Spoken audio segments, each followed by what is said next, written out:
Corona महामारी की वजह से झारखंड में पिछले 2 वर्षों तक सरहुल और रामनवमी की शोभा यात्रा नहीं निकल पाई थी, लेकिन इस बार 4 अप्रैल को प्रकृति पूजा का पर्व सरहुल और 10 अप्रैल को रामनवमी का त्योहार धूमधाम से मनाया जाएगा। साथ ही इस मौके पर शोभा यात्रा भी निकाली जाएगी।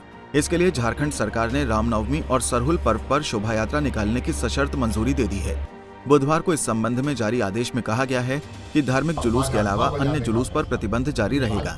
धार्मिक जुलूस में भी 100 से अधिक लोग शामिल नहीं हो सकेंगे। अगर किसी जगह कोई जुलूस आकर मिलते हैं या जुलूस के स्वागत की व्यवस्था की जाती है तो वहां भी 1000 से ज्यादा लोग इकट्ठे नहीं हो सकेंगे। धार्मिक जुलूस शाम 6 बजे तक खत्म करना होगा। इसमें रिकॉर्ड किया संगीत बजने पर रोक के साथ साथ डीजे बजाना भी प्रतिबंधित रहेगा। अन्य देशों में कोरोना के बढ़ते मामले पर स्वास्थ्य और आपदा प्रबंधन मंत्री बन्ना गुप्ता ने कहा कि हम लोग मर्यादा पुरुषोत्तम भगवान राम के अनुयायी हैं, उनकी कृपा से सब ठीक हो जाएगा। देखिए, हम लोगों ने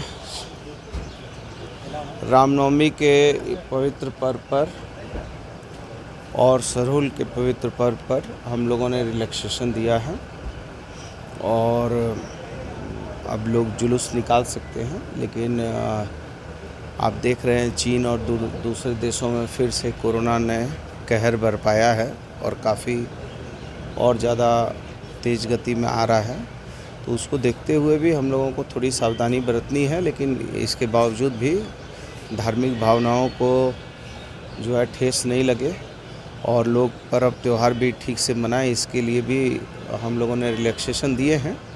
लेकिन उम्मीद करते हैं कि सब मिलजुल के जिस तरीके से कोरोना कम हुआ है इसको आगे और कम रखें। सर, लेकिन कोरोना एक मिनट सब मर्यादा पुरुषोत्तम राम सब चीज़ कर देंगे।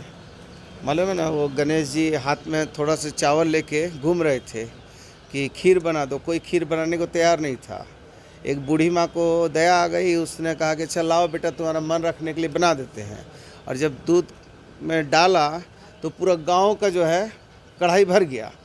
इसलिए परमात्मा बहुत बड़ा है। हम सारे लोग मर्यादा पुरुषोत्तम राम के परम अनुयायी हैं, उन पर हमारी श्रद्धा है। उन्हीं की कृपा से हम सारी चीज़ों को ठीक कर लेंगे। वहीं शोभा यात्रा को सशर्त मंजूरी देने पर भाजपा के प्रदेश अध्यक्ष दीपक प्रकाश ने राज्य सरकार पर निशाना साधा है। उन्होंने कहा कि कोरोना का बहाना बनाकर राज्य सरकार ने जो शर्त रखी है वो बिल्कुल भी उचित नहीं है। राज्य सरकार के मुखिया इस तरह की गाइडलाइन जारी कर लोगों की धार्मिक भावनाओं के साथ खिलवाड़ कर रहे हैं, जिसे बर्दाश्त नहीं किया जा सकता है।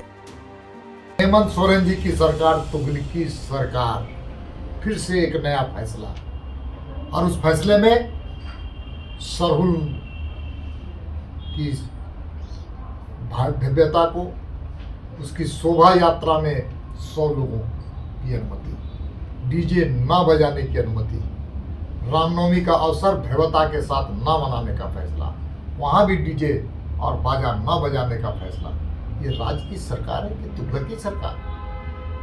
झारखंड की जनता के लिए पर्व आस्था का पर्व है और झारखंड के 3.5 करोड़ जनता के लिए लोक आस्था है इसलिए लोक आस्था के साथ राज्य की सरकार खिलवाड़ न करे।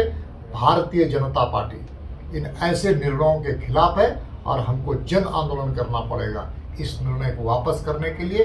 तो उसके लिए भी भारतीय जनता पार्टी पूरी तरह से मुस्तैद है और तैयार है। गौरतलब है कि रामनवमी जुलूस निकालने की अनुमति को लेकर भाजपा ने बजट सत्र के दौरान भी सदन के बाहर और सदन के भीतर जमकर हंगामा किया था।